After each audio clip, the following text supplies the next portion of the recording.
Listener discretion is advised.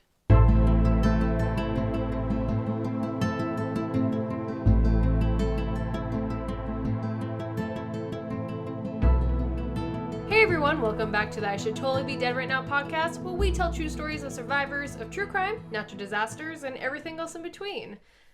How's it going, Michelle? It's going good. Good. We're drinking delicious drinks. It's gorgeous outside. I'm in a good mood. Yeah, it's all the above. Yes. It's great. So we are drinking, what do you call them, like rainbow... I don't know, Rainbow Delights. Cocktail. Oh, Rainbow Delights. That's a great, yeah. We'll call it Rainbow Delight. So we are a little late for Pride Month, I know. so we do apologize. Sorry, for that. everyone. But so we made You this know what? drink. What? It's not just June that's Pride Month, Caitlin. Yeah, it's all year long. Beautiful, Michelle. So, beautiful. Nailed it. You did nail it. Saved us. So in these, you should see it on our Instagram and Facebook page. So they're layered as like rainbows are. Yeah, so it's all, you got the full spectrum there. What's in it, Michelle? So you start with a little grenadine at the bottom of the glass. Okay. Then you fill the glass up with ice, and then you mix a little coconut rum and pineapple juice, which is always delightful. Yeah. And then so you slowly pour that on top so it sort of layers. And then you top it off with a little blue Curacao and water. So you mix that because, you know, the blue Curacao is so fucking potent. Blue, yeah. And I was Pour it like, down. oh no, another drink with it. That's upsetting. Yeah. But actually, it ended up being good. And so you slowly pour that on top, and then it, of course, the colors mix and the layers and make a delightful rainbow. Beautiful. We Turned out made pretty one cute. for Nicholas, and his turned out amazing. Ours turned out all right. I know. He had a better glass, and Yeah. ours were just too big. Yeah, we went in deep. Yeah, we did. We went for the fish bowls, and they're huge. But we hope you had a safe and happy 4th of July here in North America, since we now have international listeners. Oh, indeed. I know, right? All right, I'm sorry. All right. You've got a long one today, I hear. I do have a long one, so I hope you like details, bitches. Because you're getting lots of them. All right. All Let's right. jump in. Whew, here we go. I'm ready. This story is about Mary Stauffer. Mary Stauffer. It is Friday, May 16th, 1980. Ooh, all right. Heading back to the 80s. Mary is 36 years old. And before we jump into that day, I'm going to give you some background about Mary. Okay. So, she went to college in St. Paul at the Bethel College. She graduated in 1965 and married Irv Stauffer. Okay. She became a 9th grade teacher and taught at Ramsey High School for 2 years, teaching Love math. her. I would never. Those little assholes. God. Good job, Mary. During these 2 years, she was getting informed by students that one of them was kind of obsessed with her. Oh. He was a Taiwanese American who was a good student and played football and wrestling. His name was Ming Sen Sov. Okay. Something like that. Ming Sen Sof. Yeah. He will be referred to as Ming.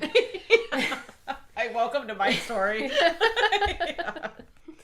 So nothing happened, and Mary and Irv went to the Philippines for the first time as missionaries in the 1967 to 1968 school year. Okay. So they were for a whole year. Wow. After that year, the couple moved to Polk, Nebraska, and Irv worked as a pastor.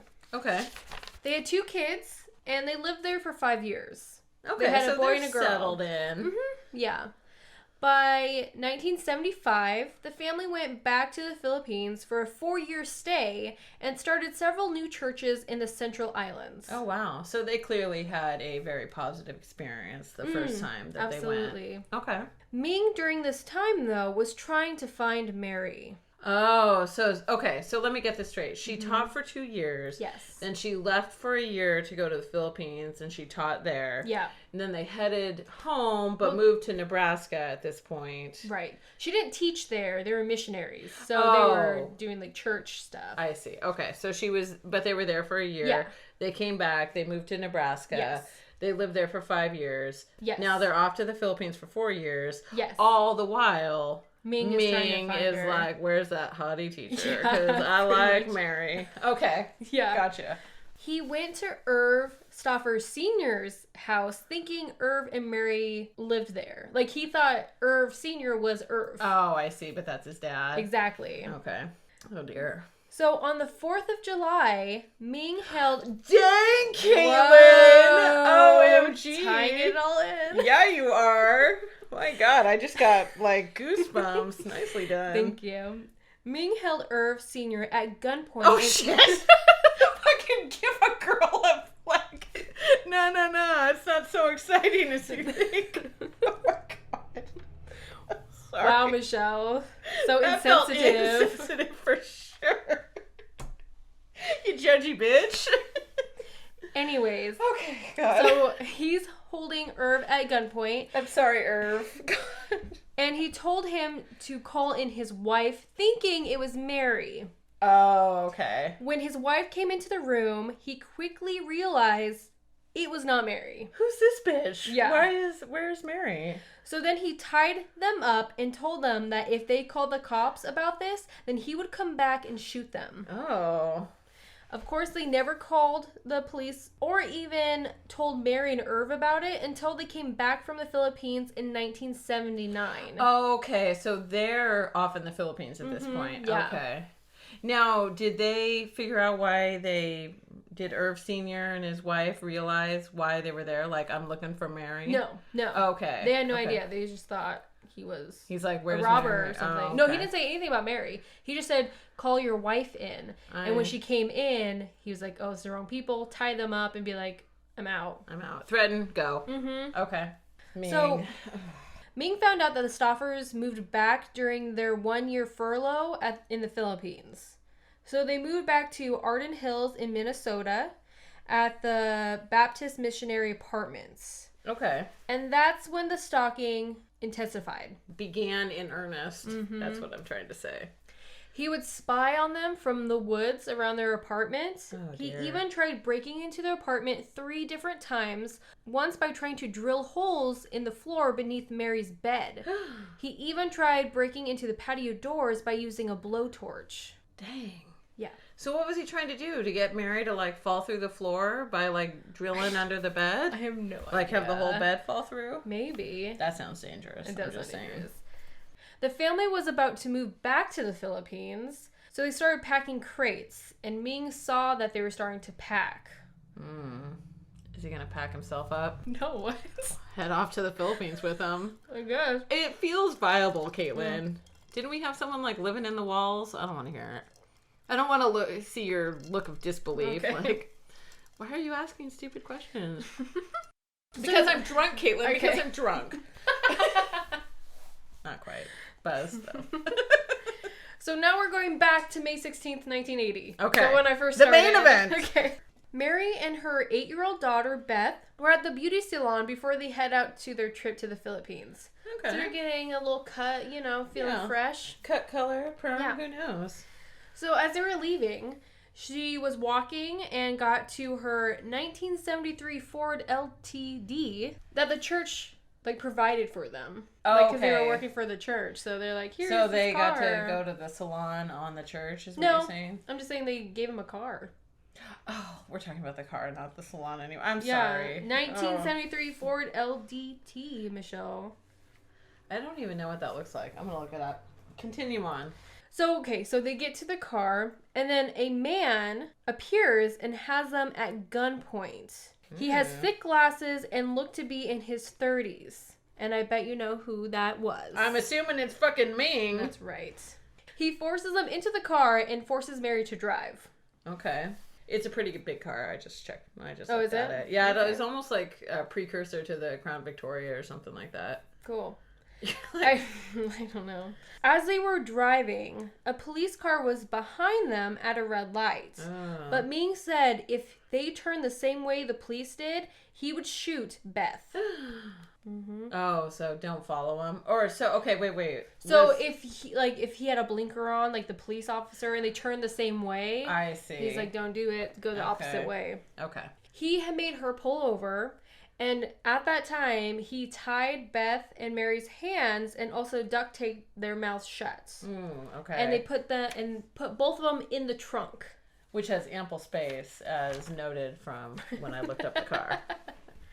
Mary states, I was scared, mainly because I just didn't know what was happening. There was nothing in my world that this made any sense. We didn't know who he was or what he wanted. Okay, so she doesn't recognize him at all. Okay. I mean, it's been years. Yeah, it has been, well, I'm not going to do the math now because I'm a little busy. It's been like 7 years or some shit. So Ming drove to a remote area to retrieve his van. So he parked his van and then got Mary and drove her car there. Okay, so this shit's pretty planned out. Oh, yeah. Beforehand. Okay. He placed a spare tire in the trunk with Mary and Beth, like placed it on top of that, on them. Okay. But during that time, 2 little boys were seeing what was happening and they came over. One boy stayed at the front of the van while the other boy went around back and saw that there were 2 women in the trunk and he says, whoa. Ming panics and throws Jason Wilkham into the trunk and slams it shut and leaves. Oh my God. He's like, F this little boy, he's coming too. Oh my God. Oh. So did they leave the other boy behind? Yes. So he probably didn't see him. Right. Okay. Yeah. Okay. Yeah. Mary tried to communicate with him, but he was crying the whole time. He says, this is I know. He says he has to get home because he's visiting his grandma this weekend. Oh I know. I'm sorry. It's so sad. Oh. Okay. Continue. He doesn't get any better. Just prepare yourself. Yeah. Okay. Mary states, Ming pulls into Carlos Avery Wildlife Management Area where he took Jason out of the trunk. Mary states, we felt Ming grab Jason and take him out. There was a crowbar next to me. I don't know if it was a crowbar or just a long metal stick. And he went off for a long, long time. Oh. He came back and just started the car, and Jason was no longer with us. Oh, God, is he dead? Is he dead? He took them God. I'm sorry. It's okay. That's the right reaction, Michelle. My heart is breaking for little Jason. He took them to an electronics shop that he owned, and it was called Sound Equipment Services. He allowed them to use the restroom and gave them juice before blindfolding them and putting them back into the van. Oh, isn't he considerate? He can fuck himself. He drove them to his family's home nearby Roseville, just 6 miles from Mary's apartment. Oh, gosh. He put Mary and Beth in his back closet, which was 4 feet by 21 inches wide. That's not big. No. He shackled and chained them together. He locked the door and removed the doorknob from inside the closet. So there's no way for them to get out. Mary states this closet obviously had been prepared for us because there were no clothes hanging on the rod. There were some blankets, a plastic bag on the shelf, a light bulb with a pull chain, a scatter rug, and 2 small throw pillows on the floor. Oh, my God. So while this was all happening, Irv and Steve, which is her son, were waiting for Mary and Beth to get back from the salon.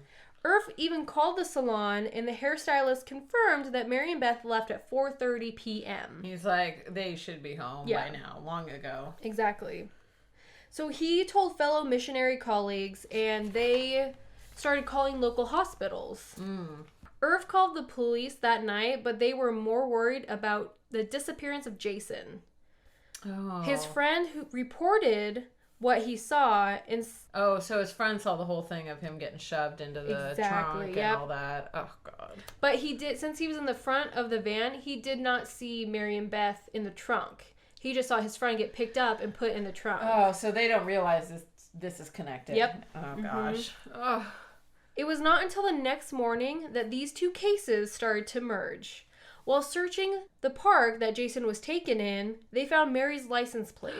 About 300 officers and volunteers began to search. 300, wow. Of course, Irv was a suspect and spent a long time answering questions. He did pass a lie detector test, but lie detector tests can easily be That's another thing. No, my uncle totally knows how to beat them. He used to give them all the time, and so he knows. He knows how to fix them. Cheat the if system. you will. Yeah. The news outlets were not helping the situation because they were putting the photo of Irv right next to a drawing of the suspect that the boy's description gave. And they kind of looked alike. Oh, dear. So they had a flood of people calling in saying that Irv was the person who took Beth and Mary. Oh, my God. Poor Irv. I know. You know he went through the fucking ringer. Mm-hmm. He's like, did I take them? I don't think. So this is now day 2 of Beth and Mary being kidnapped. Oh, gosh. Ming brought Mary out of the closet, spread out a blanket on the living room floor, blindfolded her, and tied her to a piece of furniture. He then recorded a 3-hour interview with her, and he slowly revealed who he was. Oh, wow. He asked if he remembered a student who developed a formula for an algebra problem in her class. Oh, good Lord. She knew exactly who he was after that. Because she's like, this kid is fucking crazy. And yeah, now I remember the crazy weird kid. Yeah, pretty much. He went on to say that she ruined his life when she gave him a B in one of her classes, which ruined his spotless record and could not get any scholarships because of it. You know what you do, Ming? You study a little fucking harder and maybe get a little better at math. That's all I'm saying. Exactly. You and your stupid algebra equation that you fucking made. You can fuck yourself, Ming. I'm sorry. He said he was drafted into the Vietnam War and ended up in a POW camp. Who the fuck wasn't drafted in the war? I'm sorry. I'm all pissed off. But this was, of course, not true. Oh. Sorry. Oh, already done with Ming forever. But he needed to make a plausible story that would make Mary feel some regret about how badly she treated him. By giving him a B? Yeah. I'm sure she feels like shit. I'm so annoyed. Sorry. He actually was first in his class and could have gotten a scholarship at any college he wanted. He reportedly went to University of Minnesota and started that company, or started that business, that electronic company. Is any of this true besides the business? What do you mean? Like, it's true? did he actually get good grades and stuff except for this one B? Oh, I don't know. He even wrote several short stories about women who begged for his sexual favors from him, and among these women, Mary was listed. Oh. Mary asked what he was going to do for revenge, and he started taking off her clothes. Oh, no. He said, "I think you can guess. I don't want your scars to be physical. I want them to be emotional. I want you to feel dirty, debased, and degraded." Damn, right? Damn is correct. Shit. Oh, dear. He then videotaped at least 6 hours of rape sessions. Oh, Mary, I'm sorry. They would have been longer, but he had to return the video camera that he loaned. I know. My God, what the fuck? Let's take a break from all of this horrible shit I'm doing so I can return the video camera I borrowed. But the rapes did continue daily, even not recorded. I'm sorry, Mary. She stated, "This was happening to my physical body, not my soul." So good she for you. she kept a steady head. Like, what's it called? I don't know, an optimistic heart. Yeah, I guess so. Yeah. She was worried that he would turn his attention to Beth, but he said he was not a child molester. Oh, good. Well, you know. Good job, Ming. Just kidnapping and rape. That's where he cuts it off at. Oh my God. What a fucking prick. He wanted her to be more loving towards him, and she was like, "No, I love my husband." Yeah, you sorry. Fuck yourself, man. Like, no. Nah, Ming, I'm not into you at all. Exactly. But then Ming got a giant plastic bag and put Beth inside of it, her whole body, and then closed it shut. She's like, "No, I was just kidding the whole time. You're wildly hot." She told Mary that she had 4 to 5 minutes of air left before she suffocated and died. Fuck you. I know, right? God. Mary kissed him on the cheek, was not good enough, so she gave him a peck on the lips, and that was enough to have Beth taken out of the bag. Ming still went to work and would take Beth with him and put her in a box in the van. Luckily, she did not die during those hot summer days. Oh my God. Both of them did not flee because if one escaped, then the other would die. Yeah, I mean, I would never leave, like... Someone behind. By this time, though, Ming's rules started to relax a bit. Okay, so he's getting more comfortable. You know, he's thinking Mary might actually be into him, but she's not. 10 days after the kidnapping, Mary and Beth got to shower for the first time. Oh my gosh. Yeah. He even got Beth a TV and some board games, and even started to call her Bethy when they ate dinner together. Ming can fuck himself. That I'd be like, you can't call her Bethy. I'll slap your face. Ming made Mary write 2 letters to the police. One saying that she was not kidnapped and just went away on her own. Then the other letter said that they need to stop the investigation or she will never be seen again. Oh dear. So they're kind of little This guy, contradictory. yeah. That's the word I'm looking for. Exactly. Contradictory to each other.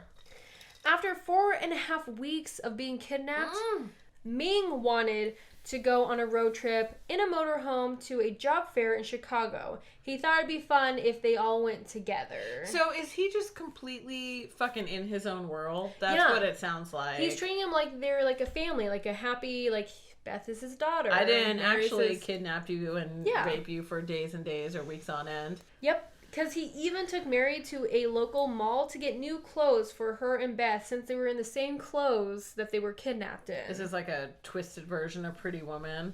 Like, so. Look at all these clothes. Fuck you, Ming. Sorry.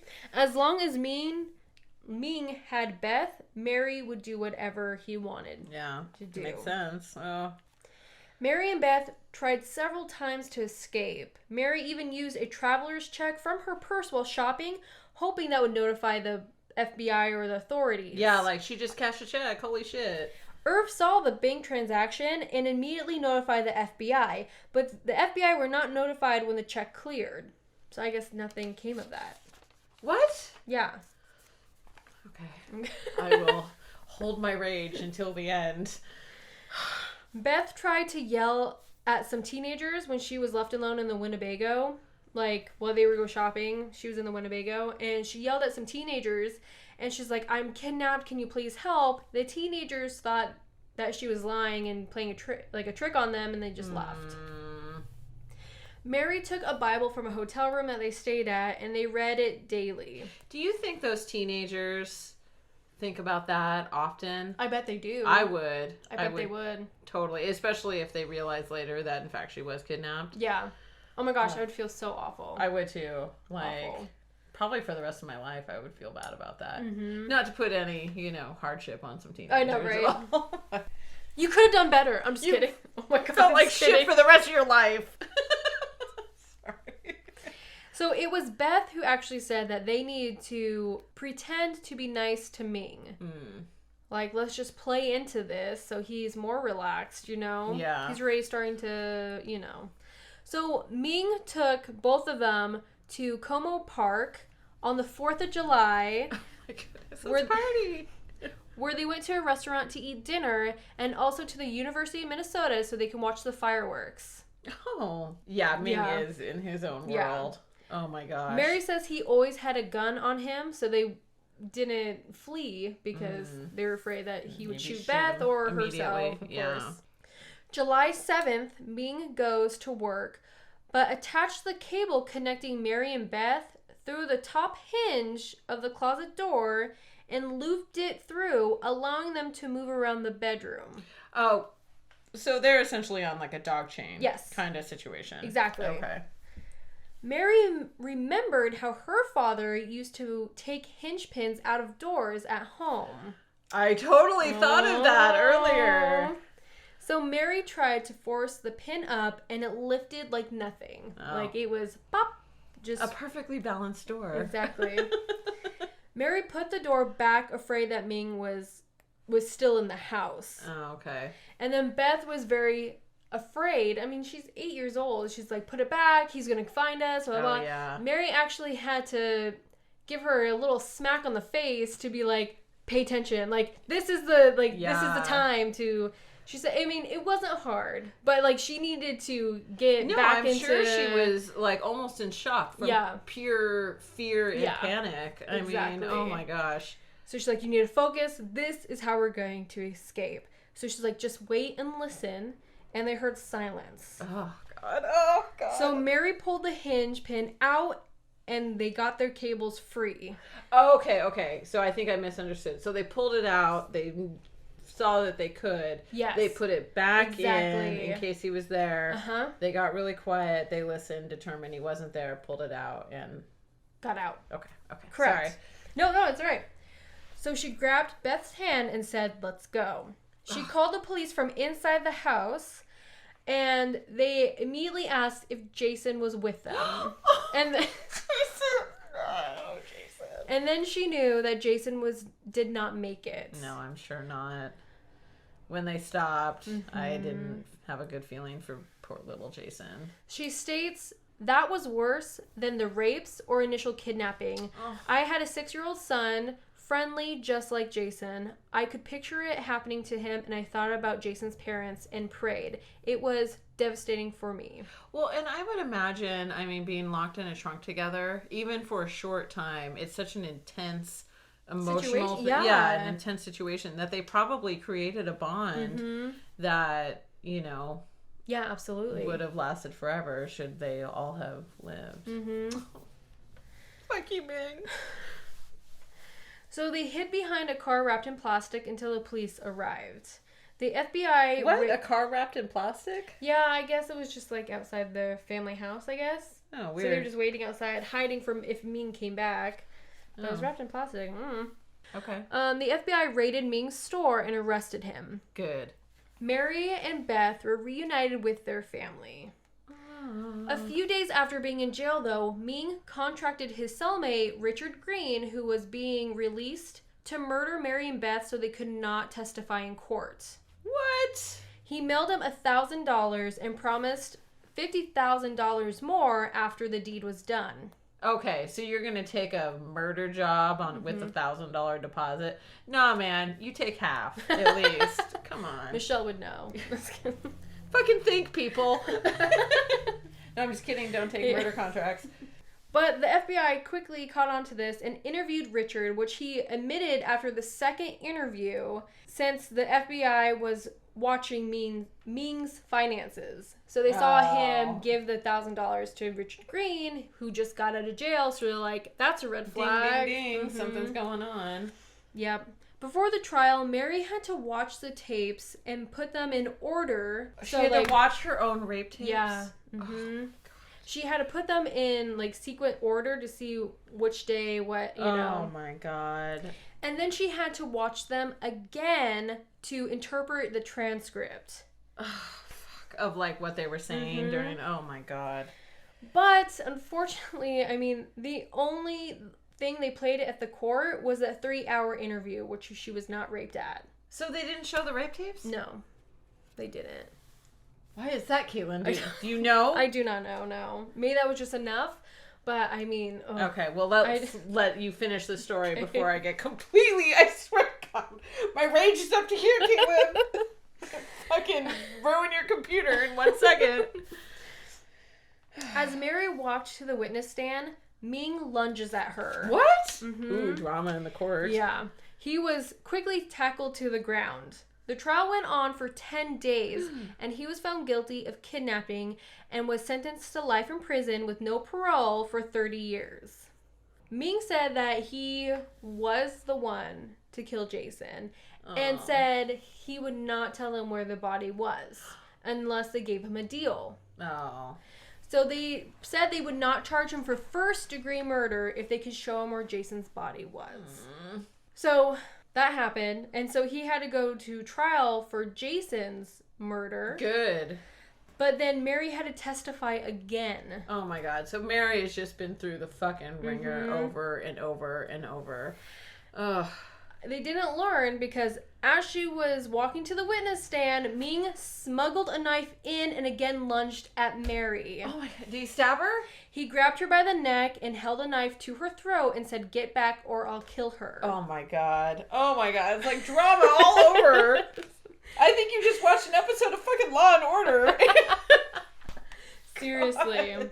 Oh, okay. A lieutenant waiting to testify rushed in and grabbed Mary. During this struggle, though, she got cut during the rescue, and she got cut from her chin to the corner of her mouth. Oh my and gosh. she needed 62 stitches to close the gap. I hope. Okay. We're almost done. Okay. Can't handle anymore. No. I hope the judge fucking saw that and was like, you know what? We're going to take your last one and we're just going to pop a few more years on that.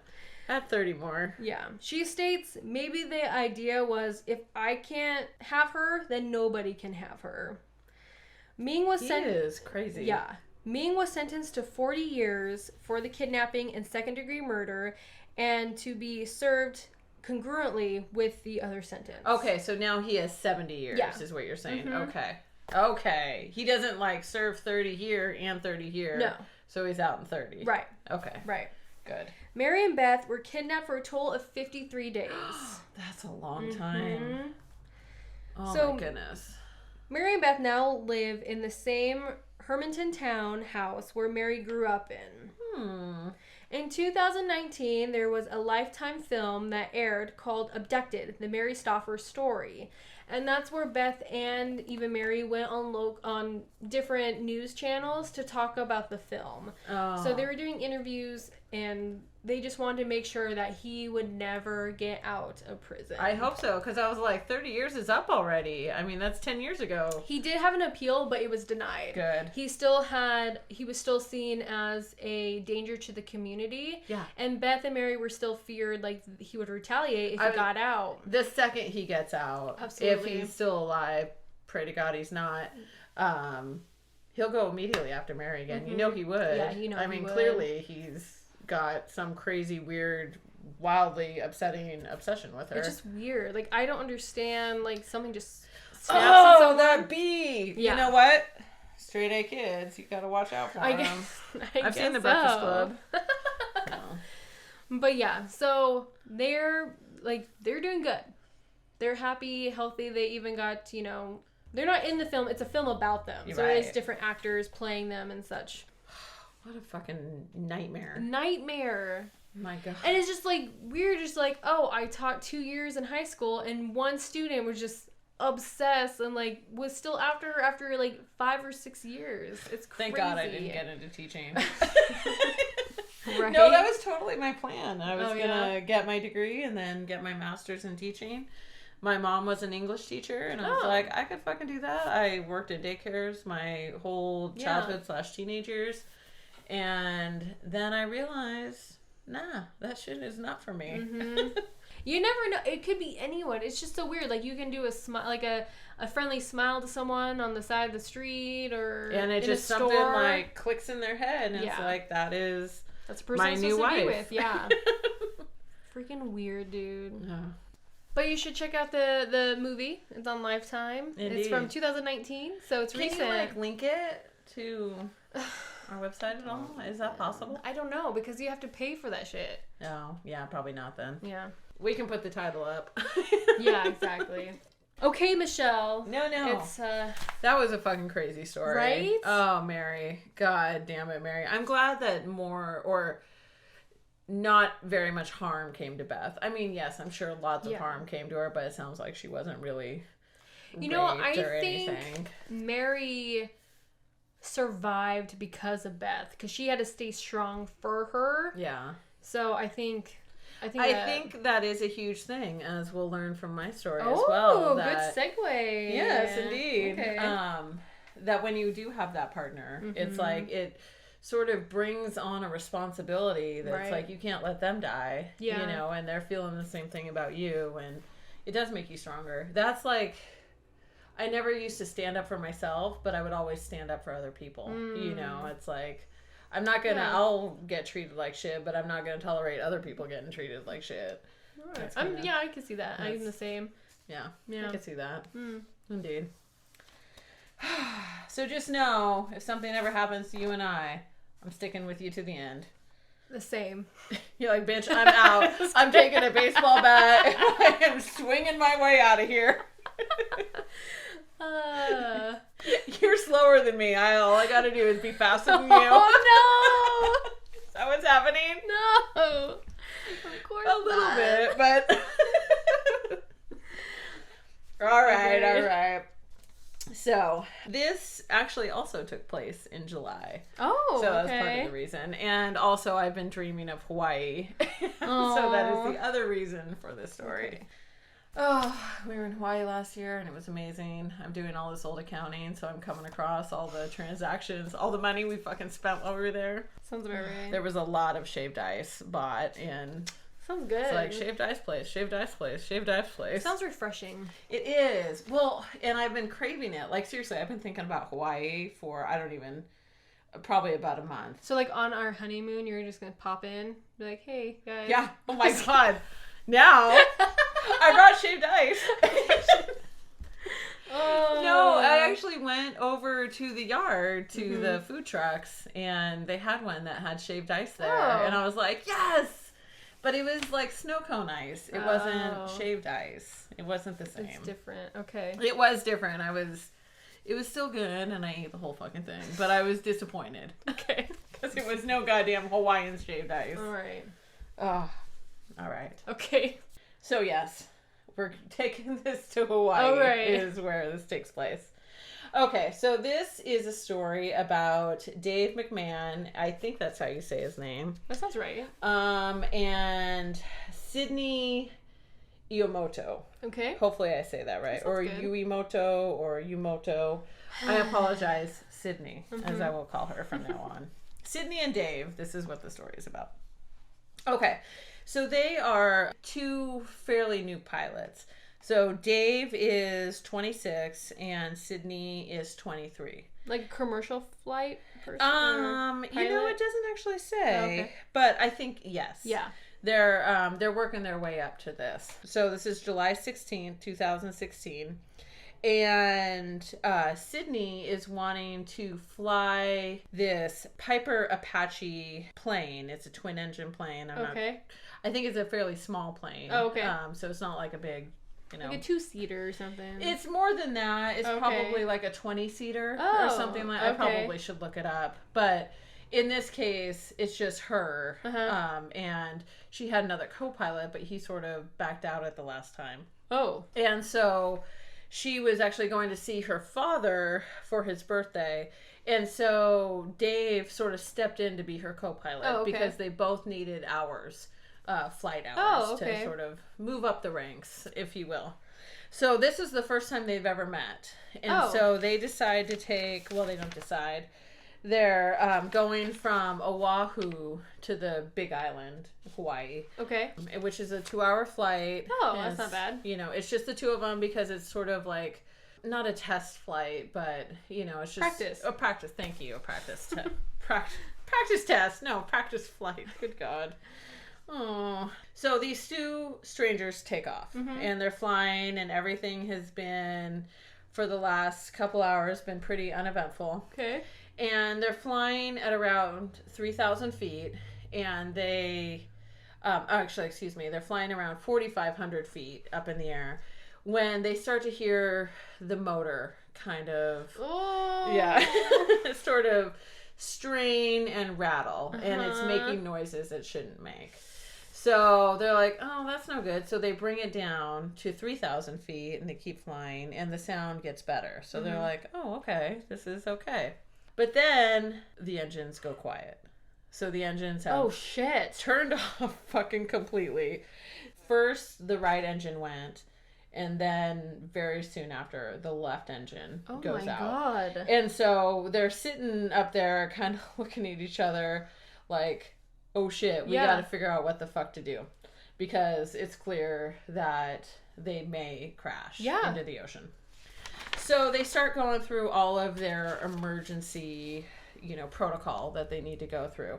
So they're turning on fuel pumps, they're pushing the throttle to full, which apparently can restart the engines sometimes, but nothing worked. Oh. Yeah. So following his emergency training, Dave handed off the controls to Sydney, and then he went and to open up one of the doors. Okay. Because if they had crashed into the ocean with all the doors shut, they would have just been sealed in.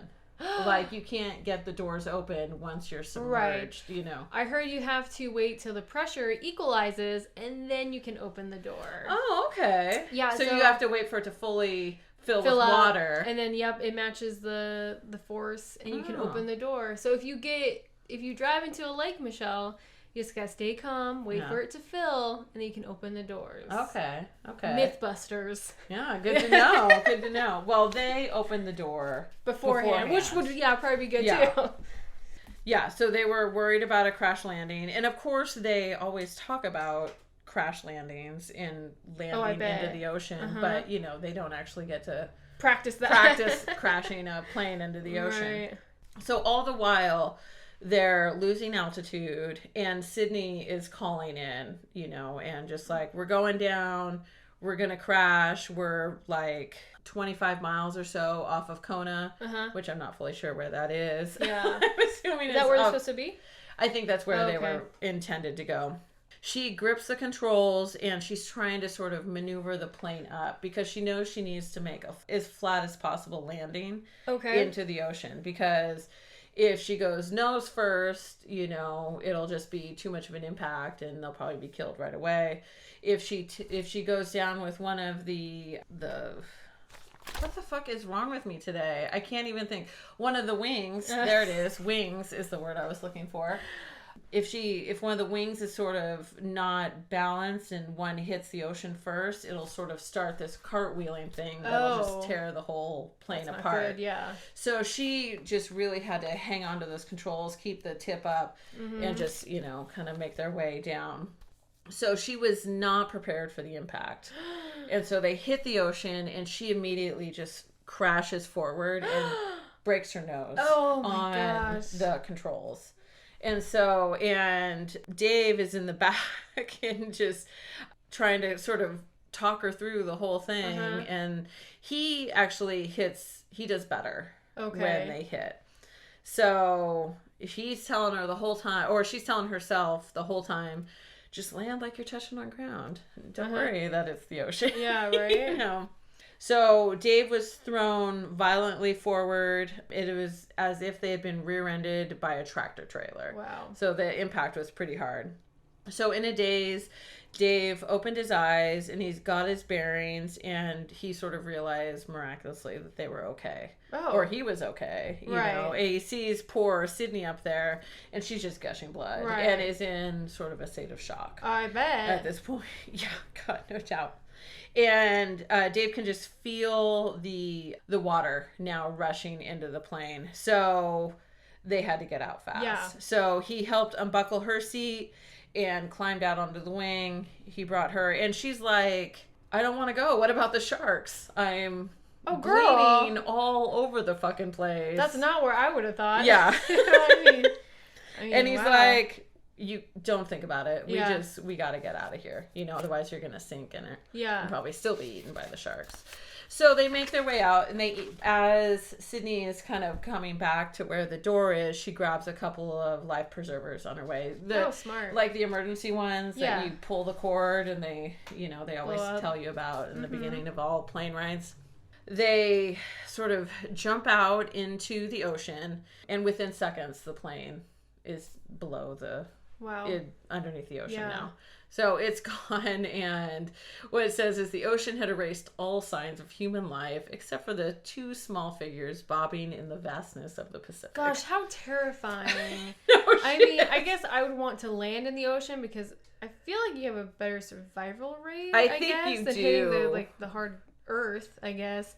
But then you're just bobbing in the sea that you have no, what's underneath of you. You don't know. Yeah, and they are miles. I think I worked You said 25. Yeah, they're 25 miles away from any land. Thank you.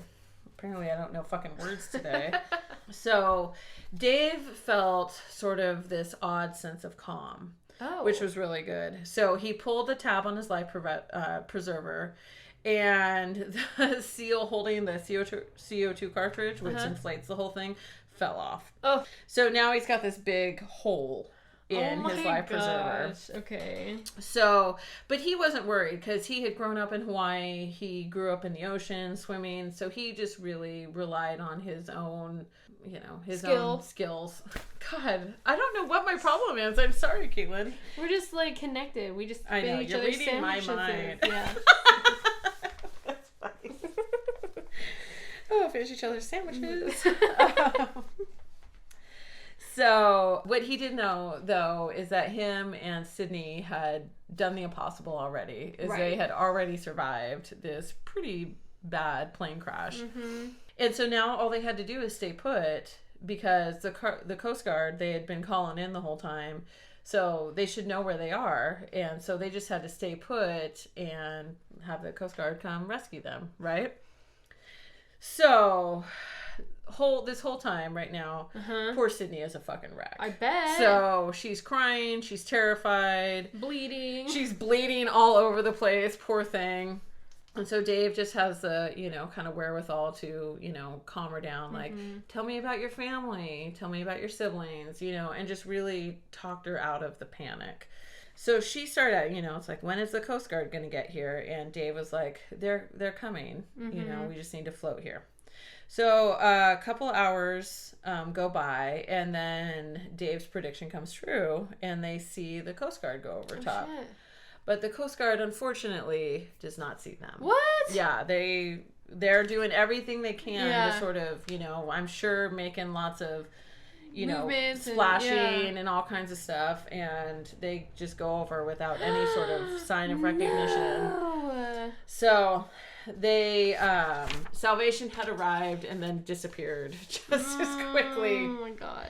So over the next several hours, plane after plane goes by without seeing them. Oh my god. And so they just keep circling, they keep doing everything they can to be seen, and then they're just not seen.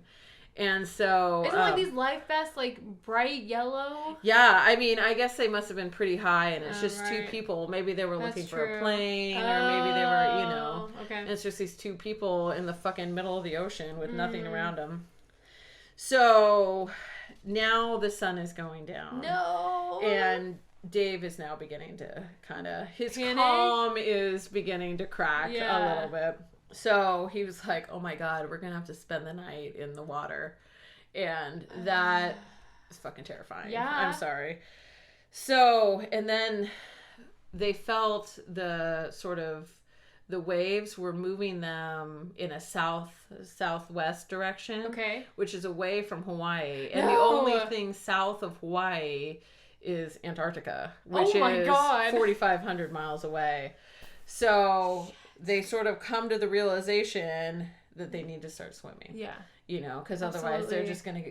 See, I wouldn't even know that. Like, just follow the current. But yeah, no. Fortunately, they could see land. Okay. Okay. I think they could. But they knew what direction they needed to go. Right, okay. Yeah, they knew they were going in the opposite direction. And that was a much longer journey. Yeah, for sure.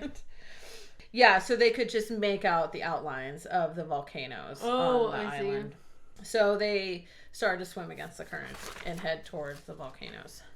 By 10 o'clock that night, Sydney's legs began to cramp. I bet. So she just propelled herself forward with her arms and let her legs drag behind her. But Dave, who did not have an inflated life vest, was doing a little bit worse. Yeah. So he was they had been in the water for more than 8 hours at this point, and he was just exhausted from keeping himself up. So his body was cramping up, and he was shivering uncontrollably because now it's nighttime, and there's breeze, and they're wet, of course.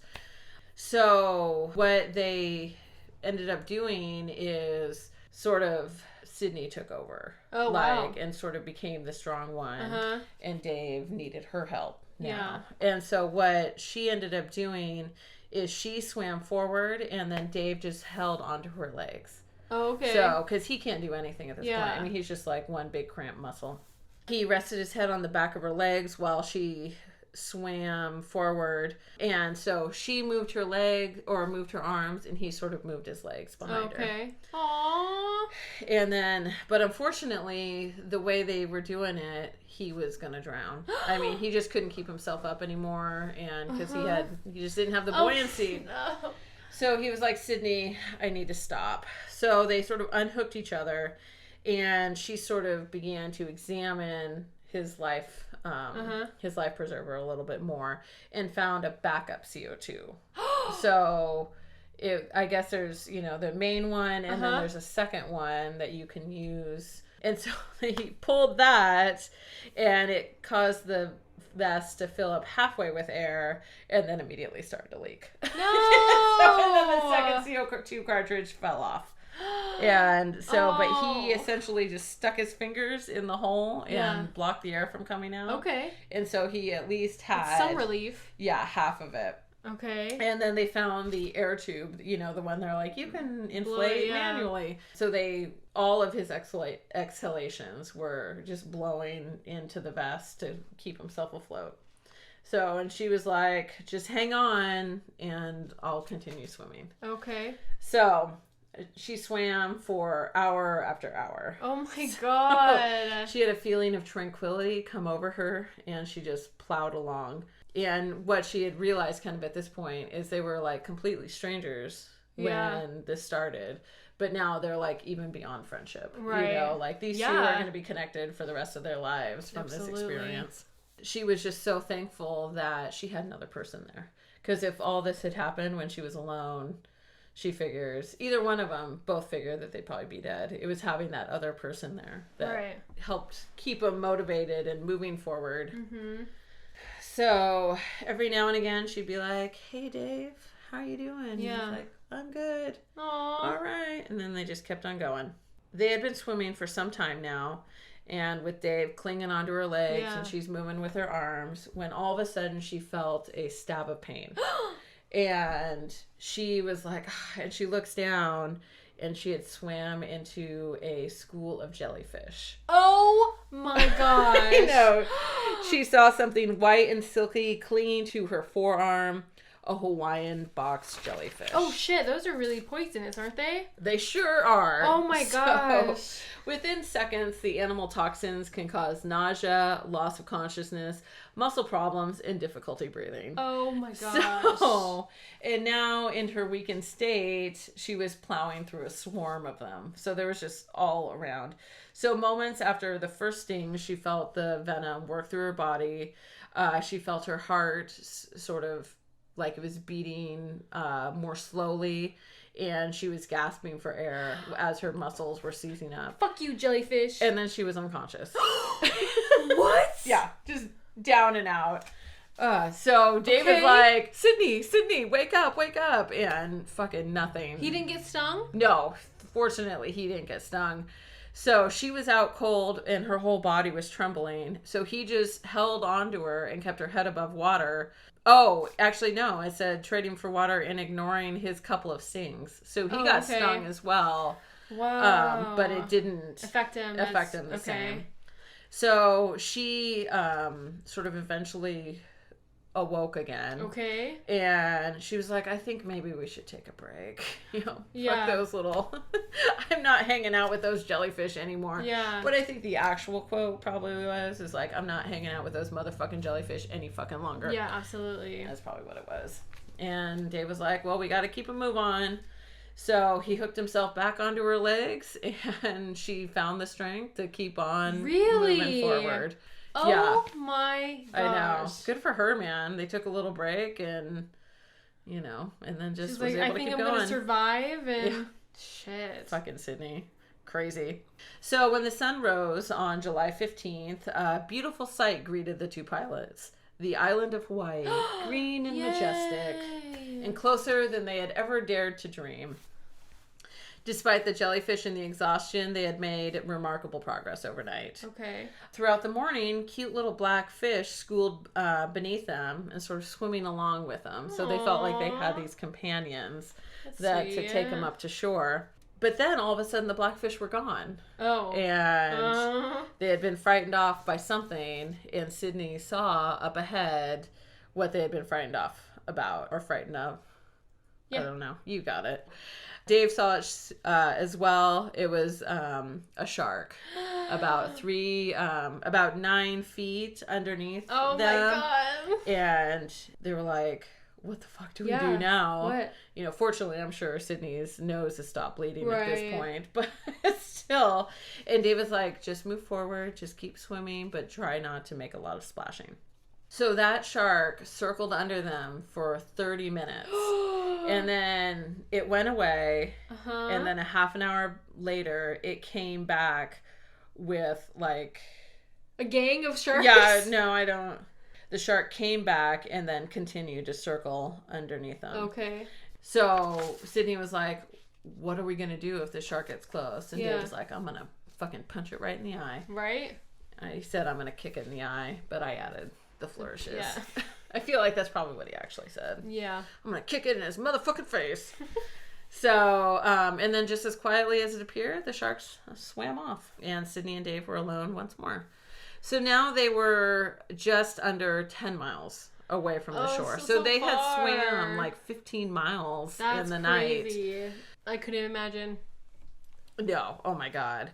So now at this point, they're feeling, I think, a little bit better. They made a pact. They would be home by sunset, and they were like, where do you want to go to eat tonight? You know, and stuff. Yeah. And they're like, let's get McDonald's. And, you know, so they were kind of joking around with each other, because that's not what I would get. That's food of choice is McDonald's. Hard pass. A few minutes before noon that next day, they saw a familiar shape of a helicopter, and it sort of whizzed by them, and they were waving. And then it took off again.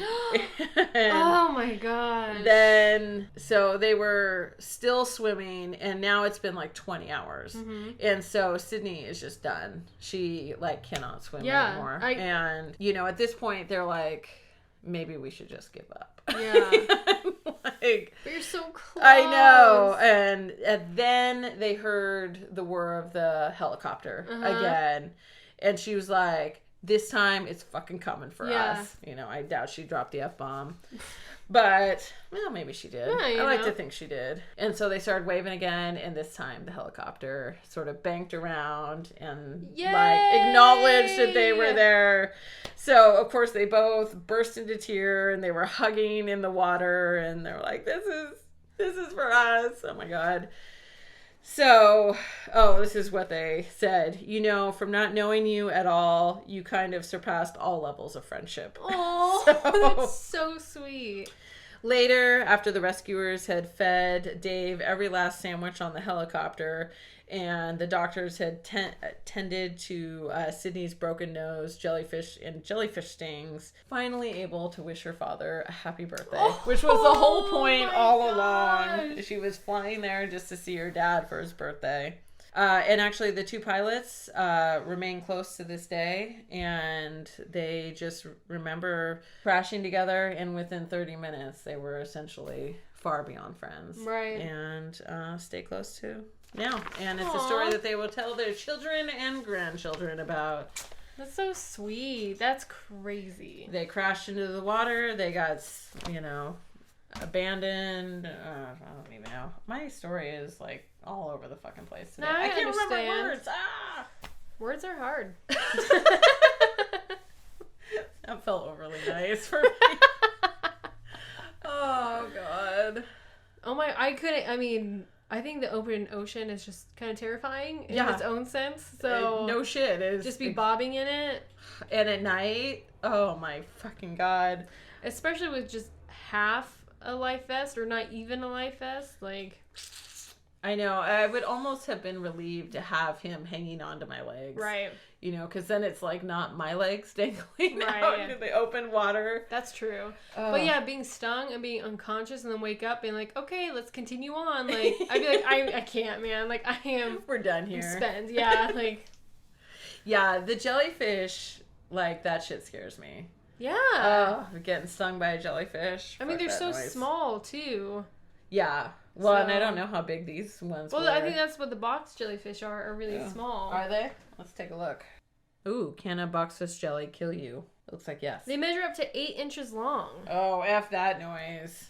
The whole thing is terrifying. Oh, wait. But the tentacles can grow up to 10 feet. Oh, my goodness. So, Yeah.